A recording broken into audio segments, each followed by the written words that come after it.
So here we have the review of the Vespa GTS 300 Super.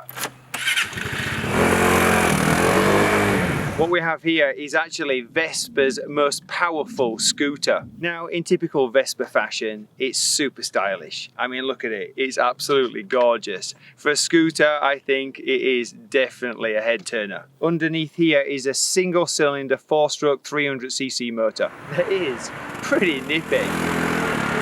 As it's over 100 and I think it's 50cc, it's legally allowed to be on the freeway. So this bike actually in stock form does over an 80 miles per hour, and then the restrictor hits in and kind of calls it around about 81, 82 miles an hour. But you can go on the freeway with it. So great for city and neighborhood riding, canyon riding. It's actually right on the upper level of probably being able to actually do an adventure on a scooter, because you've got a 2.2 gallon gas tank. You've got quite a bit of luggage as well that you can store under the seat. Vespa say you can actually get 2 helmets under there. I haven't succeeded at getting 1 Arai, let alone 2. One of those like scooter helmets, I guess, that's going to fit under there. Otherwise, it's just going to be for your own belongings. Now, I found a luggage compartment to be super handy. On a motorcycle, you don't usually have much in terms of luggage, unless you've got an adventure bike that comes with panniers. You're usually putting things in your backpack or just trying to strap it to the bike. So it's really handy having storage underneath the seat. Because it's sat on top of the engine though, it does get a little warm, especially if you're on the freeway and you're doing plenty of miles on the freeway. Then the engine gets hot, the compartment can also get a little toasty. So it's got all the mod cons that you'd expect from a modern motorcycle: fuel injected, it's got ABS, it's even got traction control. So this is definitely coming more of a sophisticated end of the scooter range. Seat wise, super comfy, double stitch, stylish seat. You can take a passenger, they've got some grab rails there. It's got some really nice pull out passenger pegs as well, which stylishly just fold away to almost nothing.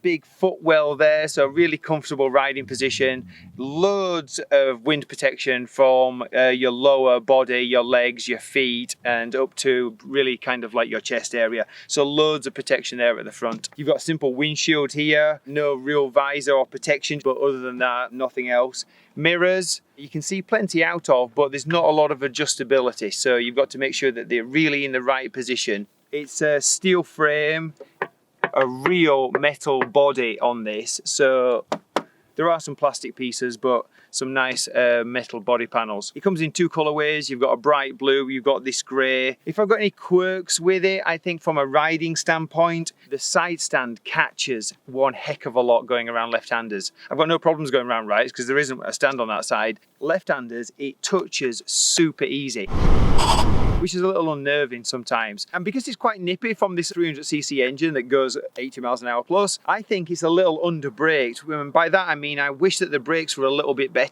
You can come to a stop, but you've really got to squeeze hard if you've got to come to a stop quickly. I find now with this extra weight and extra power of the scooter, the brakes could be a little bit better, maybe they could be upgraded. Suspension wise, it actually doesn't handle that bad. It seems to be pretty well balanced and able to take, you know, the usual road bumps and nothing untoward's ever happened. So when you're on the freeway, for me, it feels really light on the freeway, but not as light as I thought it'd feel, if that sounds at all right at all, because I expected it to be feeling like I'd be really nervous on the freeway. Oh my God, I'm on a scooter, think about everything else around me. But because there is a bit of weight there, you don't get buffeted around on the freeway or the highway like I'd expect. You can actually, you know, hold your own in a lane as well. So I didn't feel as vulnerable on the big roads as I would expect.